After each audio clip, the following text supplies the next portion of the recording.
two women of Troy. We have Kendall Ellis and Anna Cockrell. Thank you so much for joining us today. No problem. So you both had huge successes in nationals. You guys just got back. Kendall, you are a national champion and collegiate record holder. Anna, you also placed, you're only a sophomore, and you placed second nationally in the 60-meter hurdles. Yeah. It's amazing. So how did you guys feel going into nationals? Where were your minds at? Honestly, I was kind of stressed. I had an exam the Tuesday before we left, and then I was writing a paper until late Wednesday night. I was still up trying to finish my midterm paper, so I know it's a killer every time. So yeah, I was just kind of stressed because I was trying to get that done and also trying to focus for nationals. So my mind was just kind of in two very different places. So we were at pre-meet. It was I was still thinking about my paper and what were my grades. And I was like, wait, that's not what I'm supposed to be focusing on now. It's turned in. It's time to kind of be in athlete mode. But yeah, going in, I felt pretty good. I'd had really good workouts in the week leading up to nationals. My body was feeling good. I wasn't feeling any major injuries, any major aches and pains. So yeah, I was feeling pretty confident going into nationals. Good. What about you, Kendall? Especially being a senior, it's your senior year, you're a team captain. You've had amazing performances leading up to this final year. You had to be feeling confident going in.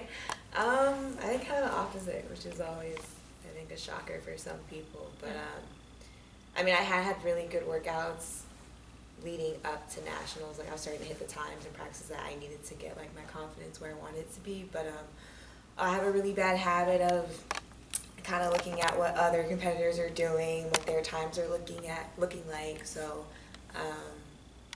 that kind of had me a little nervous and kind of took me out the zone of where I needed to be. But I think overall, once I got there, once I talked to Coach Watts and whatnot, I was kind of able to take it day by day and just clear my mind and kind of go into it this is just another meet. It's no bigger than any other meet that I've been at. I'm just running the same way that you've been running all season. So. Awesome. And coming from such a successful indoor season and now entering the outdoor season, it's always difficult, I think, to kind of refocus. How do you guys refocus? What are you thinking about now that you've had so much success? Do you just bring it into the next season? How does that go for you guys? I start a completely different event for outdoor. I start my 400 hurdle stuff. Right. So it's just, outdoor is a completely different animal for me just because 400 hurdles is, it is what it is. It's a beast. So a lot of the beginning of my outdoor season involves just dying nonstop at practice. Just trying to get into 400 hurdle shape because, I think I am in way better shape than I was this time last year. There's nothing like 400 hurdle shape, and you're never really ready for it until you start doing it. So for me, it's as successful as I was indoor, as happy as I was with kind of the way things worked out, there's still so much to work on. There's so much for me to work on for short hurdles. There's so much I have to fix and train and just improve on in long hurdles as well. So it's kind of a mixture of being aware of the success I had, wanting to continue that success, but also just knowing how much more I'm striving for. Short-term memory, it's great. I enjoy the success that I had, and I acknowledge that, and I appreciate it, but it's done. It's a new season. It's outdoors. There are some changes between the indoor and outdoor season. It's one lap outside. There's no cutting in, so it's just kind of a different approach to it. But yeah, kind of like she said, you acknowledge your success, and I'm happy with it, but new season, new goals, time to move on. That's awesome. Are there any adjustments that you guys had to make kind of leading into going to nationals, or even going into this season? Are there any adjustments that you had to make from last season to this season, either mentally, physically, health-wise? Honestly, it's what didn't I have to change? Right. There was just so much happening in my life last year. I think the biggest focus for this year was to fix my start for short hurdles and to set myself up with a better base in terms of longer stuff. Just because last year I had a lot of kind of little injuries here and there that kept me out of long training. So when it got to spring, I was just not in the shape I needed to be. So this year we really focused on my first hurdle, just hitting that really hard. And then they kind of changed my schedule a little bit so that like once or twice a week I was with the quarter milers getting like something long in. So that was really the focus. And then pretty much it was honestly the same going into nationals, just really polishing up that start. For the most part, my form is pretty good. That's not where the major corrections happen for me. It's really just that beginning of the race. So we just focused heavily on that. The day before nationals, Friday for the prelim, and then that was really what we talked about for the final. Okay. Kendall, you said something earlier that you said it was kind of surprising that a lot of times you don't come in feeling, super confident. And to see somebody as fierce and competitive as you racing, I would never think, she's at a point with low self-confidence. Have you ever been at a point where you had just low self-confidence and you really, it really was just not a great day for you? How did you get through that? Oh yeah. How did you get that breakthrough? Absolutely. A lot of like my track career, like I struggled with coming in with confidence each and every race, and like over the years it's gotten so much better progressively over time, and like still a work in progress. I still have to work on it on like on a daily, weekly basis. But just talking to people, talking to Coach Watts and Coach Carroll and just other athletes from the same position I'm in gives me kind of the support system that I needed, and just reassurance that like you're capable, you were made for this is like what God intended for you to do. So yeah, just over time being surrounded by people who love you, having a strong, I'm a Christian, so having a strong faith in God has helped me and helped me come a long way. So those have just been the biggest aspects, having people who love me, and then my own personal faith that keeps me focused. Absolutely. Now, what I want to make sure everybody understands is that these ladies are not just amazing athletes. You guys are also incredibly intelligent women. Both of you guys have had amazing success academically. Anna, you've had a 4.0 for like how long now? Probably since you've gotten here. This is semester. I'm struggling. I'm not gonna lie. This semester might be the one. I'm dying this semester. You might get a B slid in there. Coach Carroll knows, so she keeps like, we kind of have like this running joke / bet about like whether or not I'll be able to graduate with a 4.0. And then, like for me, it was very much a joke because while that is a goal, like I'm very aware of how difficult it is, and she just has kind of taken it all the way left. And so like I told her, I was like, I don't know, Coach Carroll, like. You might win, I'm struggling this semester. She's like, yes, we're going to go to this place. We're going to go to Nobu, and you're going to buy me dinner. And, like, first of all, that's a compliance violation. Like, let's start with that. But, yeah, I mean, I love school. It always has been just kind of a big part of my life. My parents really emphasized it growing up. My grandparents emphasized being a student. So it's just, it's like second nature to me to, like, go to class and work really hard and do my reading and be annoying and raise my hand all the time and participate in class and go to my professor's office hours. And it's enjoyable for me because I really enjoy the stuff that I'm studying. Good. Yeah. Kendall, you actually have graduated already. You're a senior, but you're kind of just, you have this time to focus on track. How hard was it, though, graduating, how many 2 semesters early? Yeah.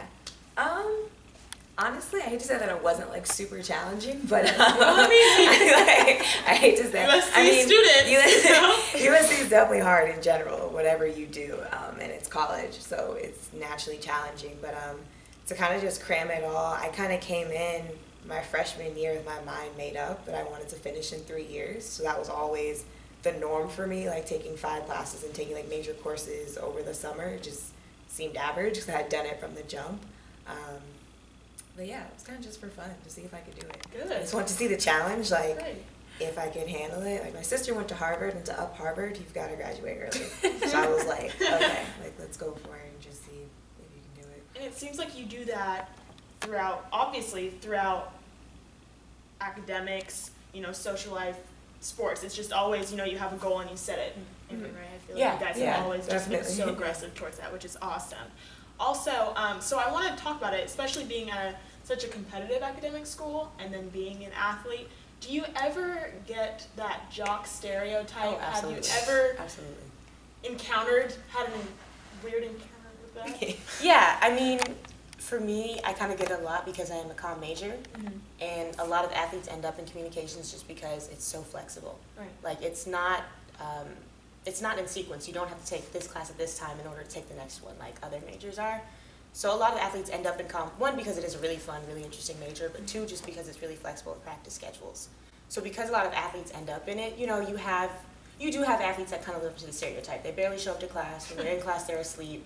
They don't do their work. And so that kind of brings down everybody, unfortunately. So yeah, I've definitely gotten that, where people are like, oh, you're an athlete? Oh, you're a comm major? Of course you're a comm major. Right. It's like, no, I'm a comm major because I love comm, and it's interesting, and like this is kind of the field I want to go into, not because it's like easy, because it's not easy.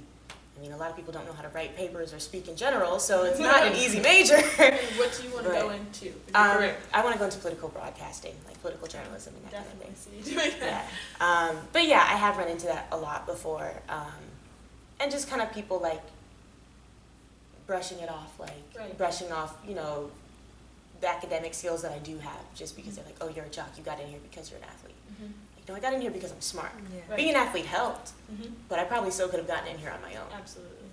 So yeah, it's something I've run into, but there's not much you can do about it other than prove people wrong.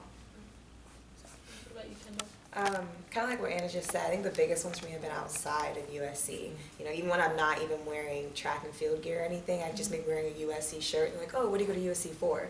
And it's like, I go for school, actually. Like, I'm not, you know, track is great, and that's what I do here, but just the assumption that I'm a black female who goes to USC, your automatic assumption is that she must be an athlete, and that must be how she got into the university. But yeah, like Anna said, there's nothing you can do about it. It's kind of just get your degree, run track, do what you're supposed to do, and prove them wrong, and that's just that. Absolutely. I also, now that we're on stereotype, kind of want to go into gender socialization. Okay. So especially on female physicality. I watched a interview on Cosmo of Sonia Richards-Ross and Natasha Hastings talking about the beauty and strength. And so they gave a background of basically them growing up and how they felt so insecure about their bodies, being muscular athletes, being strong women. And it was always put in their heads that that wasn't beautiful, or that wasn't, you know, how society pictures women. What do you guys think about that? Have you guys had any experiences with this? Yeah. Yeah. I mean, so before I ran track, I was a gymnast for most of my life. So I was just like this. I was really short, and my growth was all types of stunted, but I was just like this little ball of muscle. So for like most of my life, because I started gymnastics really young, and then I didn't quit until I was like 12 or like in middle school. But so yeah, like I've always been very, you know, very muscular and just very clearly an athlete. And yeah, there's definitely like that, oh, you're not a girl, you're a boy, like, or are you a tomboy, or are you a lesbian? Is it being a lesbian is a bad thing? But that's another conversation. But yeah, definitely just kind of this whole thing of like, women aren't supposed to look like that. Like, you know, I remember a girl said to me like, oh, I hope my boyfriend has biceps like you, like, because your biceps are great. But like, why don't you want biceps? Like, Right. yeah, so it was definitely something I ran into a lot, just because of the way that I look and the way that I'm built. But, you know, luckily I have a mom who, like, gasses me and my sister up every day of our lives, like, for every little thing. Like, you can wear whatever you want. You're so beautiful. You just have such a beautiful body. So for me, like, you know, there were definitely times where I was insecure, but, you know, I don't think I was ever really down and out and thinking, like, I didn't look the way I was supposed to. I kind of have always felt like I have this body for a reason, and I look like this for a reason, because my body was made to do powerful things. And I couldn't do the things that I do if I had a different one. So knowing that and always having kind of a goal in mind, and knowing that I needed that strength to be able to achieve my goals, I think is what kind of kept me from getting caught up in like the, oh, women are supposed to be skinny with like a little bit of muscle but not too much, you don't want to intimidate boys or whatever. I mean, I heard it, but it never really could take strong root within me. Good. Yeah. What about you, Kendall? Yeah, I think the only time it really hit me, it didn't come so much from other people, but you know, what you see in the media and what's portrayed, women who with muscles and athletic bodies aren't seen as beautiful or feminine. So I remember when I was trying on prom dresses, I got really frustrated because every dress I tried on, I was like, I look super giant, muscular, like I'm overpowering the dress, and I started crying in the middle of the fitting room because I was just over it and so disappointed that like I didn't look how I wanted to look. But for the most part, just taking it off what Anna said, this is what my body needs to look like in order to do what I'm doing. And at this point now, I think we're progressing in society that like people love athletic bodies. You know, it's they're like, oh, like you're so fit, like you're in shape, and I was like, I wish I had muscles like that. It's kind of like the cool thing right now, which is great if it lasts. But yeah, now it's just realizing this is what your body is going to look like to do the things you do. And when you have a trophy and medal in your hand, it's A-okay. I'll take this body any day. If that's what it's going to get me. And what do you guys hear when you hear beauty and strength? What does that mean to you personally, beauty and strength? Or strength and beauty?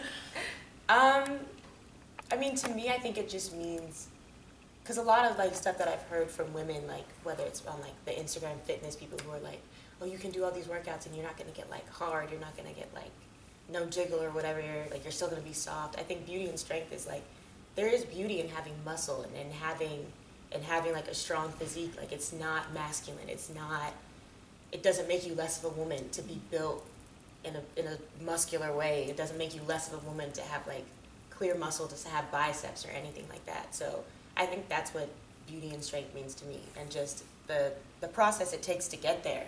Because, you know, most people don't just wake up like with a six-pack and their body like perfectly carved. So like the process to becoming strong, like I think helps people feel beautiful in a way, just because there's so much you're working on with yourself and you're watching yourself kind of develop. But any kind of growth or development, I think there's beauty in that.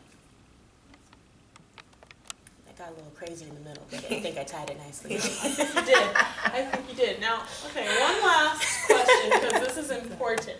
As strong, confident women, what are some songs that get you in the mood? Oh, wow. What is your playlist that gets you in the mood to just go out there and just dominate? What makes you feel strong? So for nationals, it was Top Off. Okay. Beyonce, Future, and Jay-Z. What's your favorite verse? Beyonce's verse. Yes, of Her course. whole verse. My body, my ice, my cash, all real. I'm a triple threat. Oh. Like, I don't have a lot of cash or a lot of ice, but like I've related to it. Right. Like I felt it. Right. Yeah. So just a lot of Beyonce, like Flawless, Feeling Myself, a lot of Nicki. What is it? What's that song? That girl is a real Black Beatles. Is that what it's called? Her remix of that, where she's like, I'm a black Barbie, pretty face, perfect body. Just songs with women just like talking mess about how great they are. Like that's my playlist. And then there's a little bit of Drake in there, a little bit of Big Sean, Bounce Back. But really, the thread is just Beyonce from start to finish. Formation, all of it. Yes. Power of the female. Yes. I'm really into like my hood phase right now with my music. I love my Kodak. I was a little Floridian. Future, Migos. For nationals, a lot of God's Plan just on repeat over and over again, which he's not hood, but did like that song. Yes, I feel these. Yeah, there's a lot of songs that are like, I think, get me in an aggressive mood and ready to go out there and like kill. So that's what I typically do. Kill. No, I agree with that, because it's like, you know, there's some people who listen to like gospel and, you know, they pray, and that's great, but that makes you just ready to like sit down and contemplate my life and my place in the universe, and there's definitely a time for that, but like when I'm ready to run, like I don't need to be contemplating like and I see on your Snapchat you do your annual dance before this meets. Yeah. This is something that happens. Yeah. Well, I mean, you do what it's you necessary. Do, right? It's necessary. It is necessary. Well, thank you so much for joining me today. It was so awesome having you. Please give this video a thumbs up, and we will see you next time. And subscribe, right? And subscribe as well. Subscribe.